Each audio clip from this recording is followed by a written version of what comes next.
नमस्कार, आप देख रहे हैं न्यूज वन इंडिया। मैं हूं आपके साथ पूजा यादव। अरविंद पांडे ने अपना सरकारी आवास खाली कर दिया। शिक्षा खेल मंत्री रहते हुए दरअसल उनको यह आवास मिला था, लेकिन अब उन्होंने खाली कर दिया। और इस बीच एक और बड़ी खबर, पुष्कर सिंह धामी कैबिनेट की पहली बैठक है आज शाम 4:30 बजे।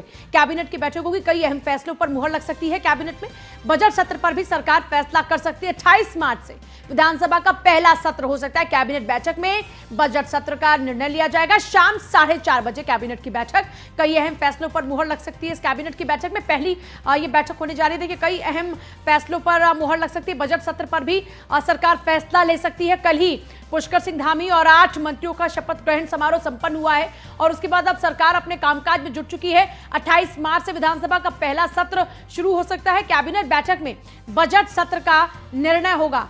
शपथ लेने के बाद पुष्कर सिंह धामी एकदम काम पर लग चुके हैं। आज पहली बैठक होने जा रही है और इस पहली बैठक में कई अहम फैसलों पर मुहर लग सकती है। शाम के 4:30 बजे कैबिनेट की बैठक होगी।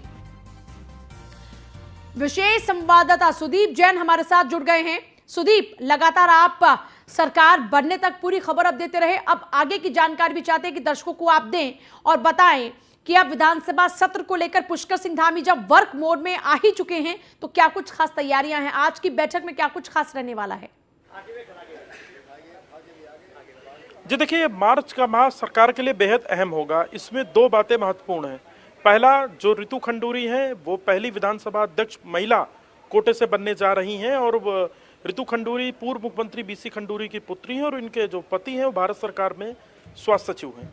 आज शाम 4 बजे उनका शपथ से पूर्व नामांकन कराएगी पार्टी और नामांकन में चूक बहुमत भारतीय जनता पार्टी के पास है, लिहाजा विधानसभा अध्यक्ष यानी हाउस ऑफ द स्पीकर भी भारतीय जनता पार्टी का बनेगा और जो ताज है वो ऋतु खंडूरी के सर पर रखा जाएगा, चमकेगा। दूसरी महत्वपूर्ण बात, सरकार आज अपनी पहली कैबिनेट बैठक कर रही है। ये इस कैबिनेट बैठक का अभी तक कोई कैबिनेट नोट गोपन से जारी नहीं हुआ है। कुछ देर पहले मेरी सुबोध उनियाल जी से भी बातचीत हुई है। सुबोध उनियाल का कहना है कि ये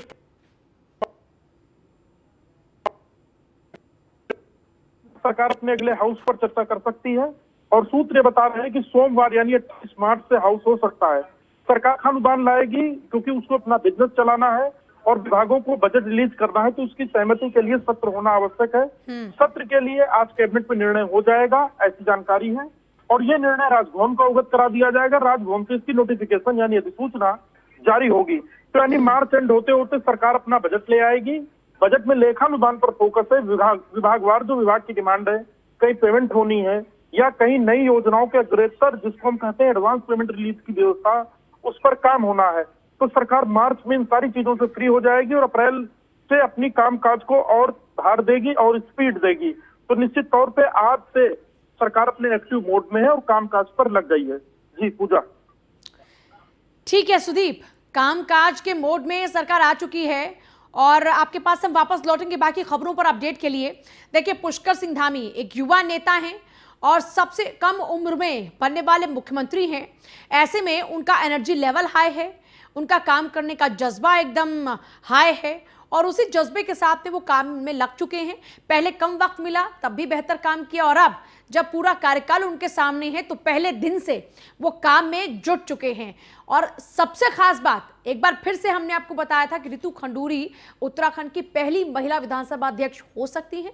हमारी खबर पर फिर मुहर लगी। शाम के 4 बजे विधानसभा में वो नामांकन भरेंगी और सीएम पुष्कर धामी और बीजेपी प्रदेश मदन कौशिक प्रदेश अध्यक्ष मौजूद रहेंगे। नामांकन के दौरान में सभी कैबिनेट मंत्री मौजूद रहेंगे। उत्तराखंड में बीजेपी कोटद्वार विधायक और पूर्व मुख्यमंत्री बीसी खंडूरी की बेटी ऋतु खंडूरी को बड़ी जिम्मेदारी देने जा रही है। ऋतु खंडूरी को उत्तराखंड की पहली महिला विधानसभा अध्यक्ष बनाया जा रहा है और आज शाम 4 बजे विधानसभा में ऋतु खंडूरी विधानसभा अध्यक्ष पद के लिए अपना नामांकन दाखिल करेंगे। देखिए, पहले उनका जो नाम था वो कैबिनेट में लगातार चल रहा था आगे, लेकिन उसके बाद कैबिनेट के बाद जब चर्चा ये शुरू हुई कि वो विधानसभा अध्यक्ष बन सकती हैं तो हमने आपको बताया था कि ऋतु खंडूरी को कोई और बड़ी जिम्मेदारी दी जा सकती है। ऐसे में देखिए, पहली महिला विधानसभा अध्यक्ष वो बनने जा रही हैं और इसके लिए वो नामांकन आज शाम को दाखिल करेंगी। उस दौरान उनके साथ में सीएम पुष्कर सिंह धामी मौजूद रहेंगे, प्रदेश अध्यक्ष मदन कौशिक मौजूद रहेंगे। सुदीप, इसको लेकर भी जरा पूरी जानकारी चाहेंगे आपसे। हमने अपने दर्शकों को पहले ही बताया था और आपने खुद ये जानकारी दी थी हमारे दर्शकों को और अब हमारी खबर पर मुहर लग चुकी है। आगे का जो औपचारिकताएं हैं उनको पूरा करने का सिलसिला शुरू हो चुका है।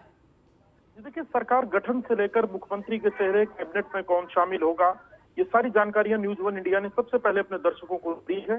ये एक और जानकारी हम आप दर्शकों के साथ हम सब कर रहे हैं कि आज शाम 4 बजे रितु खंडूरी अपने विधानसभा अध्यक्ष बनने से पूर्व अपना नामांकन प्रोटेम स्पीकर के साथ करेंगे। चेहरे तो 8 मंत्री हैं कैबिनेट जिन्होंने कल शपथ ली है, वो भी विधानसभा में मौजूद रहेंगे। शपथ ली है वो भी विधानसभा में मौजूद रहेंगे और प्रदेश अध्यक्ष मदन कौशिक चूंकि पार्टी की ओर से रहेंगे और मुख्यमंत्री पुष्कर सिंह धामी चूंकि मुख्यमंत्री हैं इसलिए वो मौजूद रहेंगे। माना यह जा रहा है कि एक तरफा निर्णय विधानसभा अध्यक्ष के लिए भाजपा का होगा क्योंकि बहुमत भाजपा के पास है, 47 विधायक भारतीय जनता पार्टी के हैं, तो ये निश्चित तौर पर आज का दिन महत्वपूर्ण होगा। और जैसा कि आपने कहा कि आगे का अपडेट क्या हो सकता है, तो ऐसा लगता है कि आज विधानसभा अध्यक्ष पर निर्णय लेके शाम तक इसका परिणाम भी आ सकता है। इसके बाद सरकार हाउस की ओर आगे बढ़ेगी। 28 तारीख से विधानसभा का सत्र बुलाया जा सकता है जो कि 2 दिनों का हो सकता है, ऐसी अभी तक की जानकारी है। जी पूजा। अच्छा, रितु खंडूरी का नाम पहले लगातार कैबिनेट में चल रहा था और उसके बाद विधानसभा अध्यक्ष के तौर पर उनको चुने जाने का फैसला, उन्हें कैबिनेट से इधर एक और दूसरी जिम्मेदारी देकर क्या मैसेज करने किया जा रहा है सुदीप?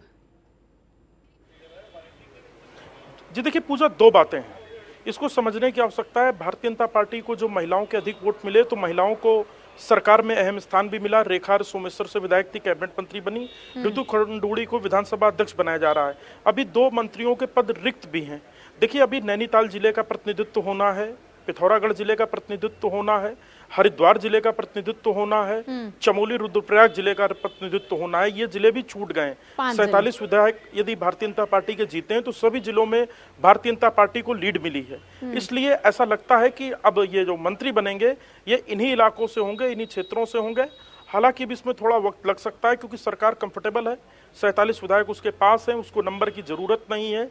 और जिस प्रकार से मुख्यमंत्री पुष्कर सिंह धामी को आला कमान का ग्रीन सिग्नल है, प्रधानमंत्री नरेंद्र मोदी व केंद्रीय गृह मंत्री अमित शाह व राजनाथ सिंह का आशीर्वाद है, उससे साफ तौर पर लगता है कि कोई बहुत कुछ उनकी राह में बाधा नहीं बनेगा। वो निर्बाध होकर बेधड़क तरीके से धाकड़ अंदाज में अपनी सरकार चलाएंगे और जो मैंडेट उनको मिला है, भारतीय जनता पार्टी को मिला है, उसका भी कहीं ना कहीं सरकार को फायदा मिलेगा।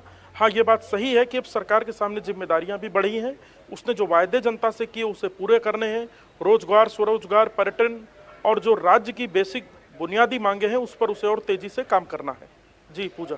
ठीक है सुदीप, आपके पास वापस लौटेंगे बाकी और खबरों पर अपडेट के लिए। इस बीच एक बार फिर से अपने दर्शकों को हम बता दें कि रितु खंडूरी पहली महिला विधानसभा अध्यक्ष बनने जा रही हैं और इसको लेकर भी तैयारियां पूरी हो चुकी हैं। आज शाम को ही उनका नामांकन का कार्यक्रम है और जैसा सुदीप बता रहे हैं कि देर शाम तक नतीजे भी आ जाएंगे क्योंकि बहुमत का अच्छा खासा आंकड़ा 47 विधायक बीजेपी के पास में है, तो ऐसे में कोई भी प्रॉब्लम होने वाली नहीं है। और उसके बाद 28 तारीख तक, जैसा सुदीप जिक्र कर रहे थे, कि सेशन की शुरुआत भी हो जाएगी। इस बीच बीजेपी के प्रदेश अध्यक्ष मदन कौशिक का कहना यह है कि कोट द्वार से विधायक रितु खंडूरी शाम 4 बजे विधानसभा अध्यक्ष के पद पर नामांकन भरने जा रही हैं। और मदन कौशिक ने कहा कि अगर किसी को मंत्रिमंडल में स्थान नहीं मिला तो नाराज ना हो, पार्टी सभी का ख्याल रखेगी। इस दौरान एक सवाल का जवाब देते उन्होंने कहा कि मैं प्रदेश अध्यक्ष हूं और प्रदेश अध्यक्ष का ही काम करूंगा। श्रीमती रितु खंडूरी जी भूषण को हमने प्रत्याशी हमारी विधानसभा अध्यक्ष की है। आज उनका नॉमिनेशन होगा, हम सब लोग नॉमिनेशन में रहेंगे और मैं समझता हूं कि एक बहुत ही अच्छा संदेश, क्योंकि महिलाओं में जिस प्रकार का एक राज्य की एक भावना है उस आधार पर हम लोगों ने तय किया है और मैं समझता हूँ कि अच्छा निर्णय है। चौपाल जी नाराज बताए जा रहे हैं मंत्रिमंडल विस्तार से। नहीं, नाराज नहीं, हम बात करेंगे, नाराज नहीं। नाराज बताए जा रहे हैं। सर कैबिनेट बन गई लेकिन ये लोगों ने शपथ ले ली, लेकिन कई पूरे ऐसे जिले हैं जहां से अभी तक कोई प्रतिनिधित्व नहीं हो पाया। अभी बचे हुए उन जिलों में प्रतिनिधित्व बातचीत करके हम देंगे। जिलों को कोई खाली नहीं होगा उससे भी कुछ एडजस्टमेंट करा जाएगा, कहीं ऐसा नहीं है। जी ये परिपाटी तो नहीं होगी कि खाली ही वैकेंट वो रखी जाए जैसे पहले जो नहीं, बात करेंगे जल्दी, इसको बातचीत करेगा। सर आगे अध्यक्ष को लेकर आपका क्या रोल रहने वाला है? अब रोल अध्यक्ष का रोल तो अध्यक्ष का ही रहेगा। अध्यक्ष के रोल को क्या करना, अध्यक्ष की तो जो अध्यक्ष होता है तो अध्यक्ष ही होता है। इसका क्या रोल, मतलब आप जैसे अभी जब चुनाव होंगे तब हम जो निर्णय होगा। उधम सिंह नगर जिले की गदरपुर सीट से 5वीं बार के विधायक अरविंद पांडे इस बार मंत्रिमंडल में अपनी जगह पाने से वंचित रहे, जिसके बाद गुरुवार को खुद ही अपना यमुना कॉलोनी स्थित आवास खाली कर दिया। इस दौरान उनके कई समर्थकों ने भी उनसे मुलाकात की। इस दौरान पूर्व कैबिनेट मंत्री की आंखें नम नजर आईं और वहीं उनके समर्थकों के आंसू भी छलक पड़े। अरविंद पांडे ने अपने परिवार के साथ नाश्ता किया, हंसी खुशी सरकारी बंगला छोड़कर रवाना हो गए। रिपोर्ट देखिए।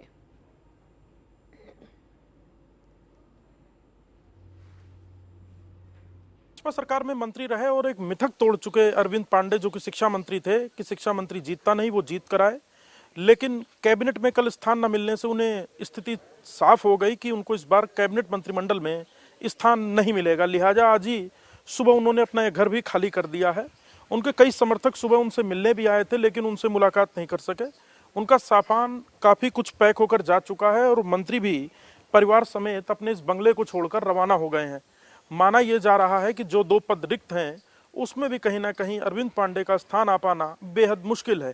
लिहाजा ऐसी स्थिति में उन्होंने खुद ही, इससे पहले राज संपत्ति विभाग या सरकार से कोई संपर्क करता, उन्होंने खुद ही और स्वेच्छा से ये बंगला खाली कर दिया है।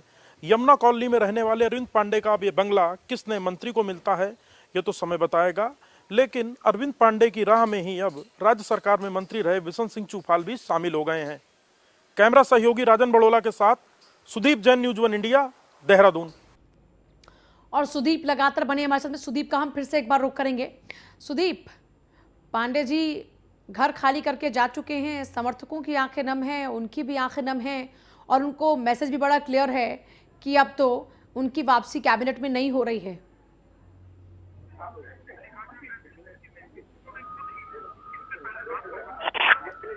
सुदीप, शायद आवाज पहुंच नहीं रही है, लेकिन देखिए हम लगातार आपको तस्वीर दिखा रहे हैं कि देखिए यहाँ पर अरविंद पांडे, जो कि पूर्व शिक्षा मंत्री हैं, पूर्व शिक्षा मंत्री अरविंद पांडे जीते भी, उसके बावजूद भी अरविंद पांडे को इस बार पुष्कर सिंह धामी की कैबिनेट में जगह नहीं मिली। और ये खबर भी हमने आपको पहले ही बता दी थी कि अरविंद पांडे का इस बार नाम कैबिनेट में नहीं होगा और उनका नाम इस बार कट रहा है। अब अरविंद पांडे पहले से ही जो बंगला है वो खाली करके जा चुके हैं। यमुना कॉलोनी में उनका जो बंगला था वो बंगला खाली करके अपने परिवार के साथ यहाँ से रवाना हो चुके हैं। सुदीप लगातार बने हमारे साथ। सुदीप, आवाज पहुंच रही है क्या इस बार आप तक? जी सुदीप, अरविंद पांडे अपना बंगला खाली करके जा चुके हैं। मैसेज कंफर्म है कि उनको भी ये इनपुट मिल चुका है कि इस बार आपको जगह कैबिनेट में नहीं मिलने वाली है, लेकिन जाहिर सी बात है समर्थकों को तो दुख होता ही है। यही वजह है कि आप ही की रिपोर्ट में आप बता रहे थे कि उनकी आंखें नम नजर आईं। जी बिल्कुल, देखिए अरविंद पांडे जो गदरपुर से दूसरी बार विधायक बने, उन्होंने एक मिथक तोड़ा कि शिक्षा मंत्री उत्तराखंड में जीतता नहीं है वो, लेकिन जीत गए।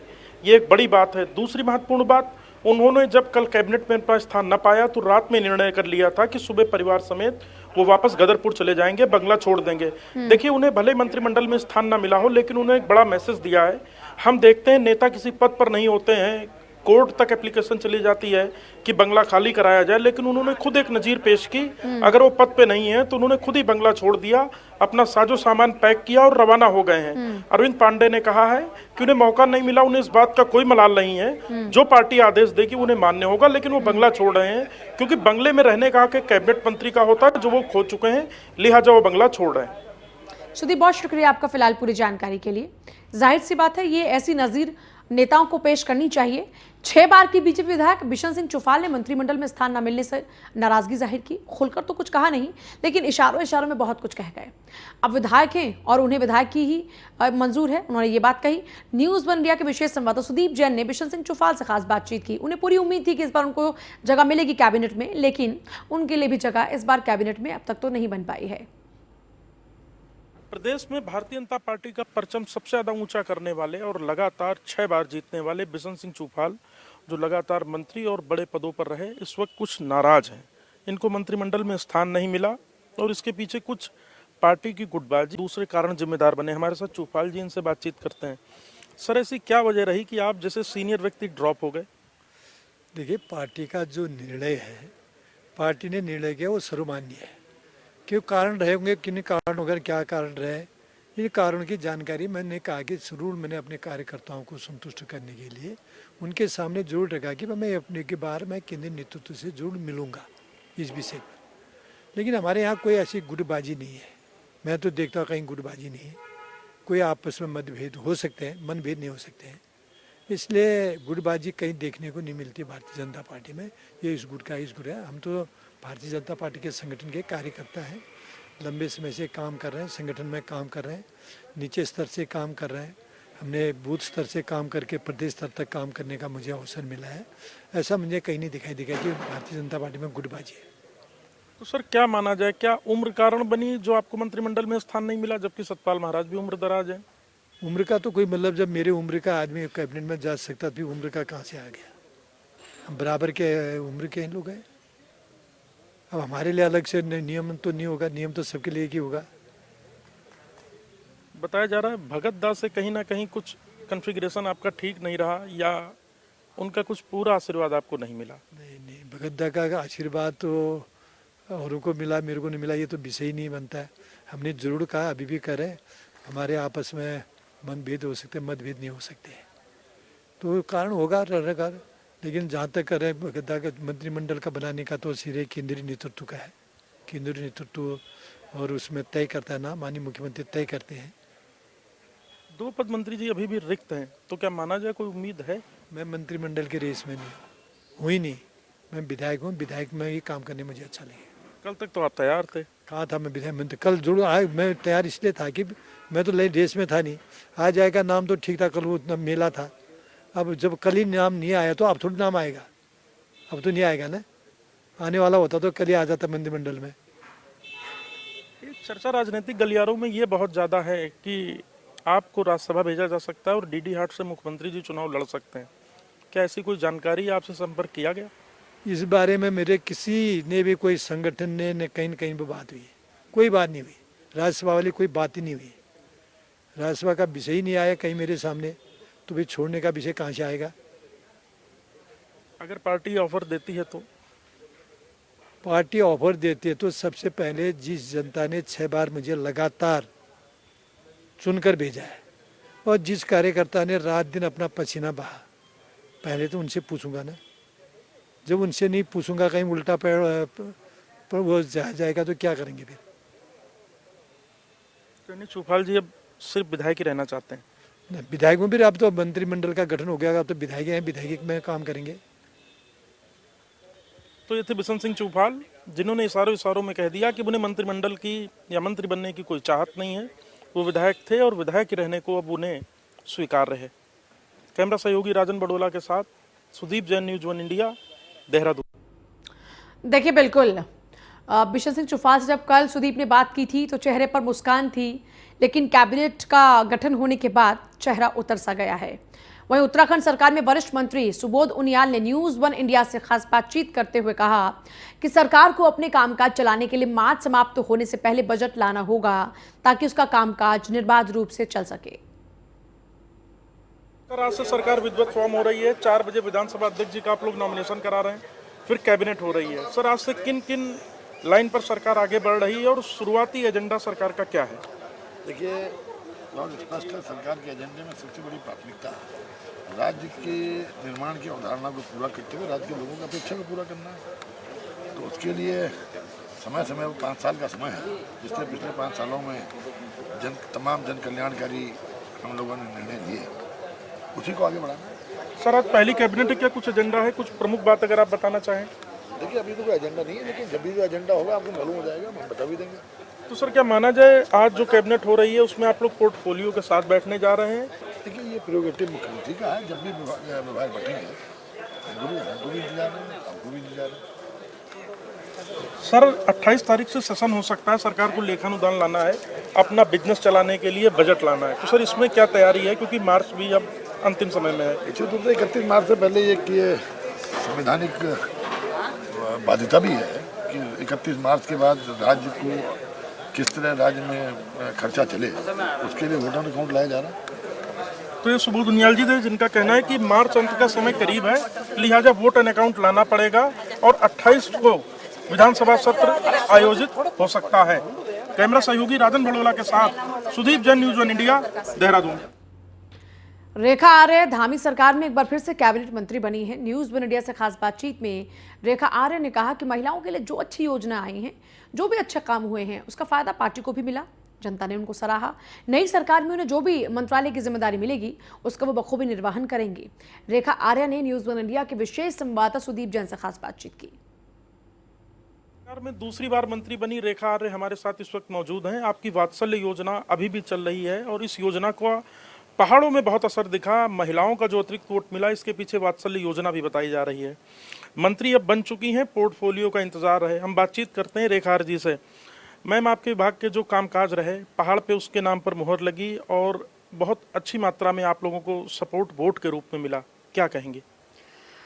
मैं अपने उत्तराखंड की जनता का, मातृशक्ति का, युवा शक्ति का और अपने वरिष्ठ जनों का बहुत धन्यवाद करती हूँ कि जिनके आशीर्वाद से पुष्कर सिंह धामी जी के नेतृत्व में हम सब लोग 47 सीटें लाए और प्रधानमंत्री जी के मार्गदर्शन में ये सब कुछ संभव हो पाया।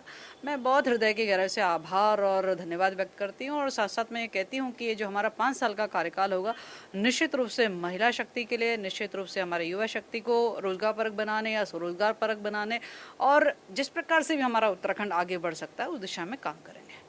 मैम, आपने महिला युवा कल्याण जैसे विभागों में काम किया और आप दूसरी बार अब कैबिनेट मंत्री बन रही हैं। कल आपकी शपथ हो गई, पोर्टफोलियो आने हैं, तो इस बार क्या लगता है कितने महत्वपूर्ण विभाग आपको मिल रहे हैं? हमारी जानकारी ये है कि आपको कई अहम विभाग मिलने जा रहे हैं। देखिए, मेरे संज्ञान में अभी कुछ भी नहीं है। बस मैं इतना कह सकती हूँ कि जो भी जिम्मेदारी या जो भी दायित्व मुझे मेरे शीर्ष नेतृत्व देगा, मैं उसका पूरी जिम्मेदारी के साथ उसका निर्वहन करूँगी। आज ही राज्य की पहली महिला विधानसभा अध्यक्ष भी मिलने जा रही हैं। ऋतु खंडूरी के रूप में पार्टी उनका नामिनेशन करा रही है। क्या कहेंगी, दो महिलाएं, कितना मजबूत होगी भाजपा सरकार? और जो महिलाओं का अतिरिक्त वोट मिला, कहीं ना कहीं उसके प्रति भी एक जो आप लोग संदेश है वो देने की कोशिश करेंगे? देखिए, अभी तक तो मेरे संज्ञान में नहीं आया है कि कौन विधानसभा अध्यक्ष बन रहा है और यदि महिलाओं को कहीं पे भी जिम्मेदारी मिलती है, मैं उसका स्वागत करती हूँ। तो ये रेखा जी हैं, इनका साफ कहना है कि मुख्यमंत्री जी का विशेषाधिकार है, जो भी मंत्रालय उन्हें मिलेंगे उसमें वो बेहतर काम करेंगी। कैमरा सहयोगी राजन बड़ोला के साथ सुदीप जैन, न्यूज़ 1 इंडिया, देहरादून। भगवानपुर औद्योगिक क्षेत्र की यूनिटेक कंपनी में विवाद का मामला, जिसमें मजदूरों और प्रबंधन के बीच चल रहे आपसी विवाद को राजनीतिक रंग देने की कोशिशें शुरू हो गई हैं। कांग्रेस विधायक के बेटे ने कंपनी प्रबंधन से मारपीट की। कांग्रेस नेता के बेटे समेत कई युवकों ने अभद्र व्यवहार किया। भगवानपुर कांग्रेस विधायक ममता राकेश का बेटा है आरोपी युवक। मामले में आरोपी के खिलाफ पुलिस कार्रवाई कर रही है।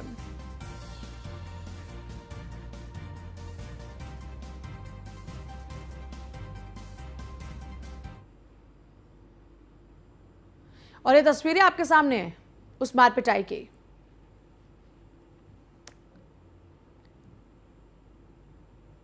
और वहीं मुनि की रेती की फूलचट्टी में राफ्ट पलटने के बाद कोलकाता के पर्यटक डूब गए। अंकित का शव एसडीआरएफ ने पशुलोक बैराज जलाशय से बरामद कर लिया है। पुलिस को जलाशय में एक दूसरा शव भी मिला है, जिसकी पहचान अब तक हो नहीं पाई है। पुलिस ने दोनों शवों को एम्स ऋषिकेश की मोर्चरी में रखवा दिया है। एसडीआरएफ के एसआई का कहना है कि करीब 10 दिन पहले गंगा में राफ्टिंग के दौरान एक राफ्ट पलट गई थी। इस दौरान कोलकाता का पर्यटक अंकित गंगा में बह गया था। तभी से लगातार गंगा में सर्च ऑपरेशन चलाया जा रहा था, जिसके बाद युवक का शव बरामद हो चुका है। आसपास के थाना क्षेत्र में भी अज्ञात शवों के मिलने की सूचना भेज दी गई है।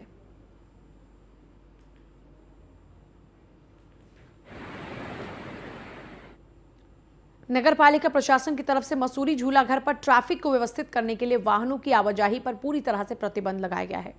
साथ ही झूला घर पर हाइड्रोलिक बैरियर भी लगाए जा रहे हैं, जिसका स्थानीय लोगों के साथ कांग्रेस नेता मेघ सिंह कंडारी ने विरोध कर वहां चल रहे काम को रुकवा दिया है। उनका कहना है कि जनता की राय जाने बगैर रास्ता बंद कर दिया गया, जिससे लोगों को परेशानियों का सामना करना पड़ सकता है। उन्होंने कहा कि नगर पालिका प्रशासन बिना सोचे समझे काम कर रही है, जिसका खामियाजा आए दिन लोगों को भुगतना पड़ता है। उनकी मांग है कि अगर बैरियर नहीं हटाए गए तो इसका पुरजोर विरोध किया जाएगा।